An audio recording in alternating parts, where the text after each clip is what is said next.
Ya, Assalamualaikum warahmatullahi wabarakatuh. Perkenalkan, nama saya Aryan Abadan dengan PM 1910 6311 7029. Saya dari kelas 5H. Sini saya akan menjelaskan latihan soal dari praktikum ke-7, pertemuan 7, pemrograman berbasis desktop. Nah, untuk penjelasannya sekarang saya akan menjelaskan lebih dulu tentang collection dan generic. Nah, di sini kita bisa menyimpan data dengan dalam collection. Struktur penyimpanan datanya bisa dipilih dari beberapa jenis collection yang sudah disiapkan oleh Java. Nah, di sini ada toString. toString itu adalah metode toString digunakan oleh Java untuk mendapatkan representasi string dari sebuah objek atau kelas. Nah, di sini contohnya toString. Nah, di sini ada kelas toString test, lalu di operate itu dari toString, metode toString. Yaitu ini bakalan buat objek baru itu tes. Nah, sini akan menampilkan ini menghasilkan dan ini akan memanggil tes yang objek baru ini. Nah, ketika di run itu hasilnya bakalan seperti ini.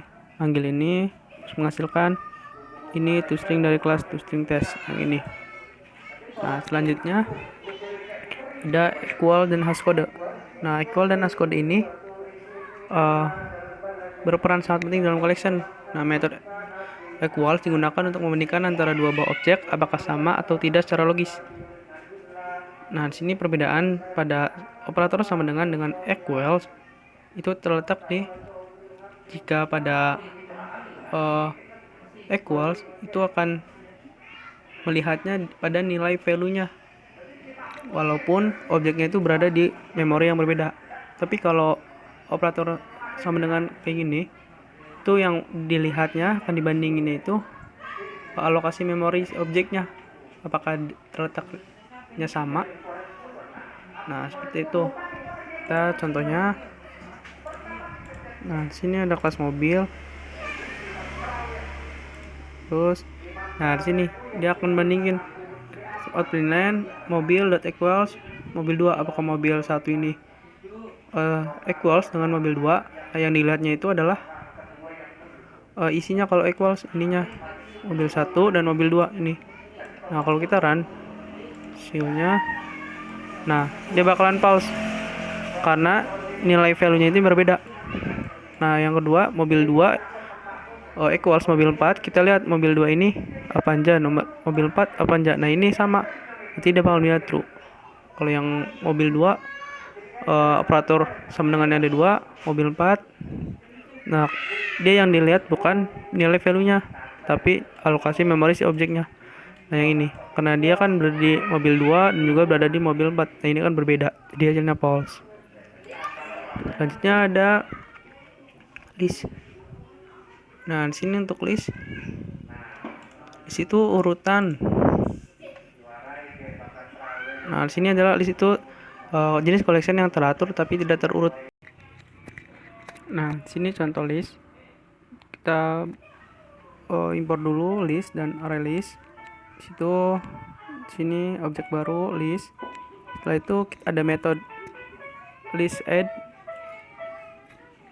Ini ada nilainya itu L, B, C, A, Z.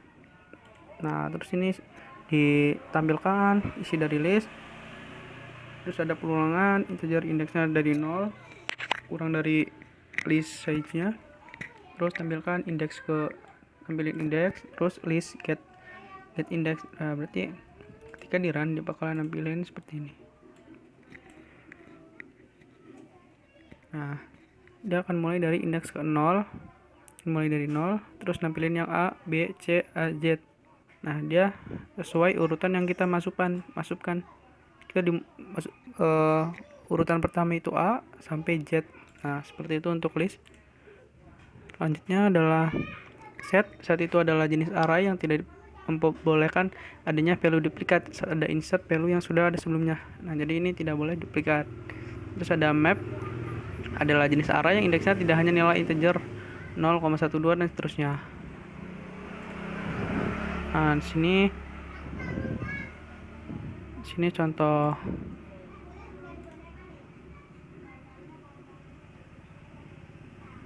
map.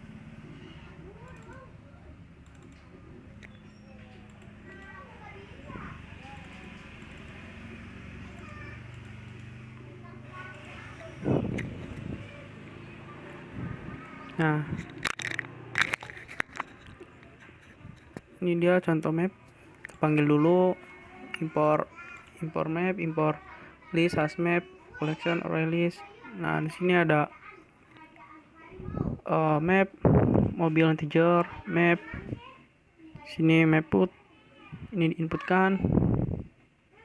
Terus ada perulangan juga di sini. Yang kedua, ini ada set, dia menambah set add, terus hash set, terus gitaran. Nah, di sini hash mapnya nomor 1003. Nah, itu dari sini.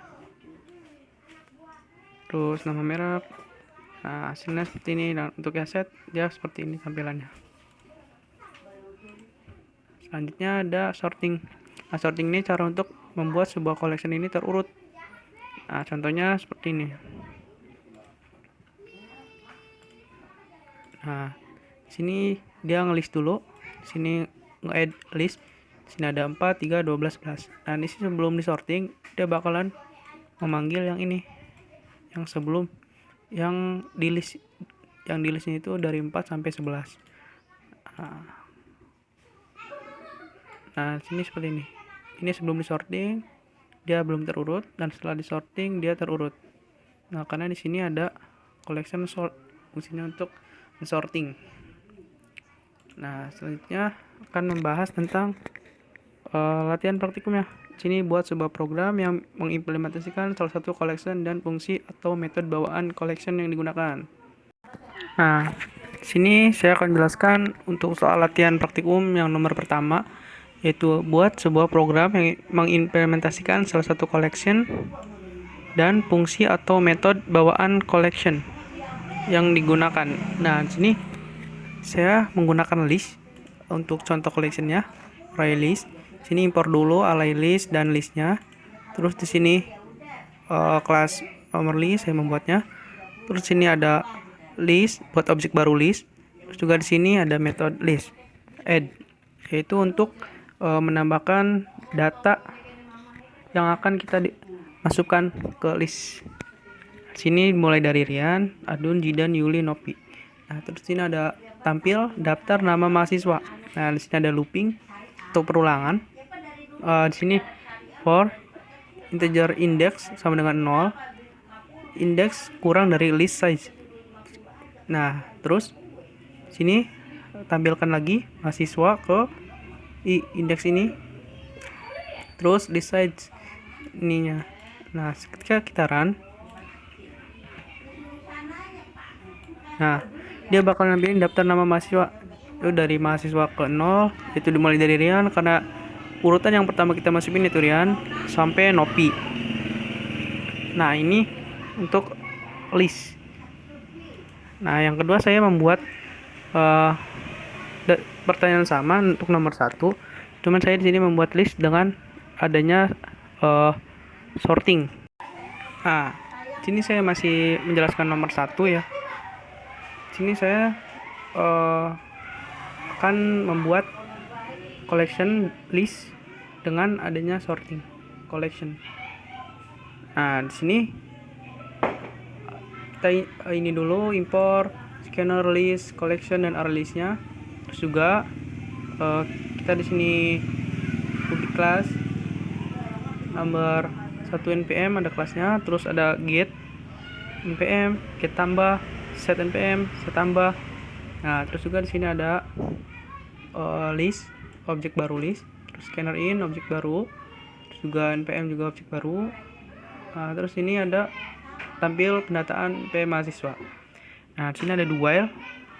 Sini akan menampilkan masukan npm, terus juga sini set npm, isi npm-nya, terus list. Nah, nanti list ini akan bertambah atau akan masukkan ke list ketika diisi npm-nya. Terus ini ada lagi pertanyaan tambah data. Nah, ini akan melanjutkan atau tidak untuk memasukkan npm. Nah, terus while npm ya tambah while ya, jika isinya ya, jawabnya ya, maka dia bakal nambah npm-nya, isi npm lagi. Nah, terus ini sistem untuk output yang pertama itu dia hasil input list. Nah, jadi dia akan menampilkan yang list, yaitu sesuai dengan yang inputkan. Jadi tidak terurut, tidak teratur, terurut tapi tidak teratur.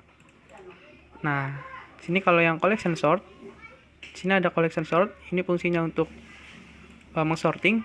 Jadi list yang kita sudah masukkan datanya itu bakalan disorting sehingga data terurut dan juga teratur. Sini ketika kita run itu hasilnya seperti ini. Masukkan npm, misalkan npm-nya 1 2 3. Kita lanjutkan tambah data ya. Terus masukkan npm misalkan 001. Misalkan ya lagi. Misalkan 020. Nah, kita no n. Nah, ini hasil input list. Nah, ini list yang kita urutkan berdasarkan yang kita masukkan. Tuh, ini yang pertama kan kita masukkan itu 123, terus 001, terus 020. Nah, terus di sini hasil input setelah disorting karena ada collection sort list. Nah, jadi setelah disorting itu dia bakalan terurut. Jadi dari 001, 020 dan 123. Nah, seperti itu untuk nomor 1. Nah, sini adalah soal kedua. Latihan praktikum itu cari tahu bagaimana penggunaan collection pada GUI. Atau buat program sederhana yang dapat mengimplementasikan collection pada GUI Java. Nah, sekarang langsung saja ke soalnya. Nah, ini. Nah, di sini saya GUI-nya, program GUI-nya saya menggunakan collection list. Nah, di sini terdapat label, ada text field, ada JList. Nah, pakai yang ini list untuk menampilkan listnya, datanya. Terus ada insert button, ada 6 button. Nah, sebelumnya kita ganti-ganti dulu namanya. Sini saya sudah ganti ya. Untuk edit text tinggal ganti edit text. Terus juga kita ganti change variable name biar untuk decodingannya jelas. Ini J button insert, ini J button add, dan yang lainnya juga seperti itu. Nah, selanjutnya kita ke codingannya sort. Nah, sini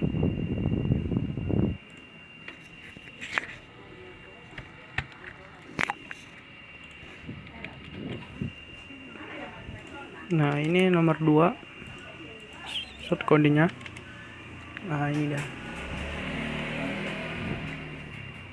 Nah, di sini saya menggunakan Java Swing. Import dulu Java Swing, juga list, array listnya. Karena kita akan menggunakan list. Terus ini kita default list model. Ini namanya DLM. Terus list, objek baru, names, terus string. Nah, di sini saya sudah memasukkan terlebih dahulu datanya, yaitu datanya pertama itu Rian Ramadan, terus ada Topik Ahmad sampai Doni Cakwe. Nah, terus sini juga di DLM, ini objek baru. Terus sini ada add element. Juga sini ada buat update jumlah data tersimpan. Misalkan buat nampilin ini data tersimpan ini biar mengetahui jumlahnya itu ada berapa. Nah, terus ini ada sini ada J button add,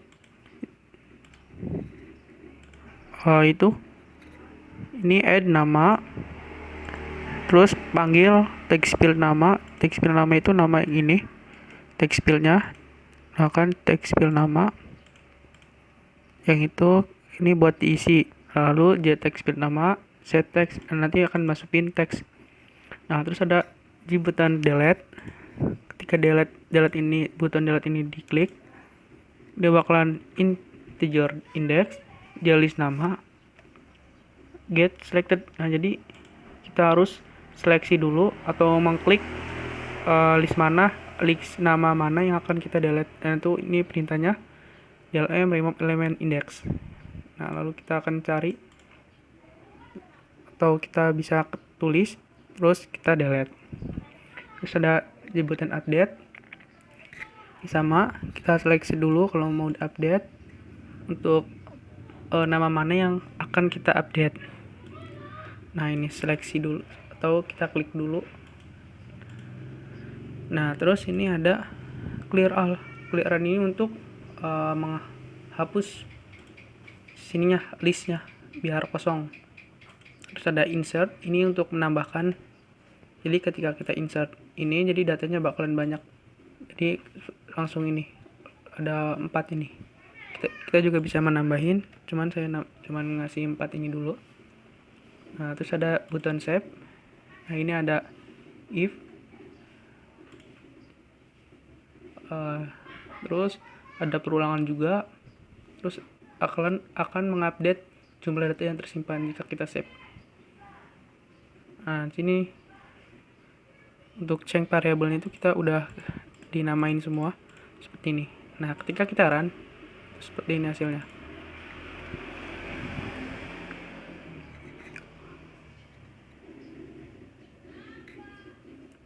Tunggu.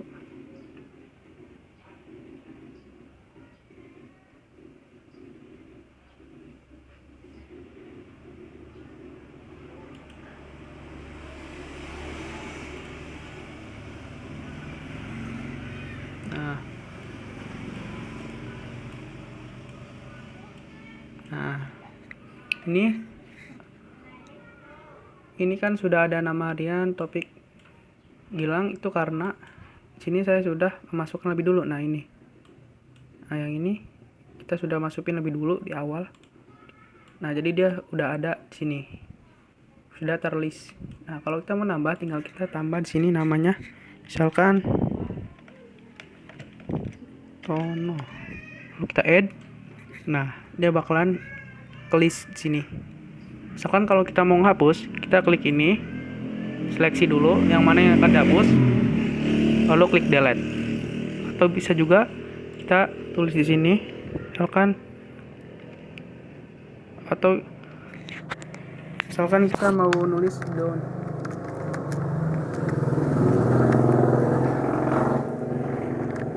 Cakwe. Nah, ini kita delete.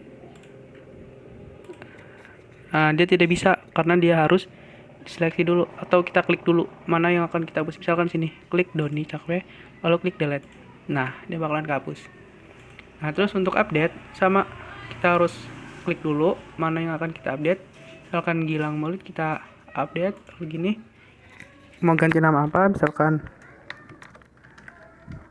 ganti Mawar, terus klik update. Nah, dia bakalan ke update. Terus kalau misalkan clear all, kita klik all, dia bakalan kehapus semua. Klik, nah, bakalan kehapus semua. Terus misalkan kita insert lagi, klik insert. Nah, kenapa dia datanya ini? Memang dia bakal nampilin yang di insert ini, di button insert yang sudah kita setting. Nah, itu Luna ada 4 ya, Wawan, Kian, Ajis. Nah, ini. Terus misalkan kita save, data tersimpan ini bakalan berubah. Ini bukan 0. Kita save. Nah, dia bakalan jumlah yang ada di sini. Itu ada 4. Nah, seperti itu untuk GUI. Yaitu menggunakan list. Jadi dia bisa mengurutkan data sesuai yang kita masukkan. Jadi dia urutannya itu sesuai yang kita masukkan. Misalkan kita masukkan di awal itu Rian, topik, Maulid. Nah, dia bakal nampilnya dari awal sampai akhir. Seperti itu. Ya, mungkin hanya itu yang bisa saya dapat sampaikan. Kurang lebihnya mohon maaf. Assalamualaikum warahmatullahi wabarakatuh.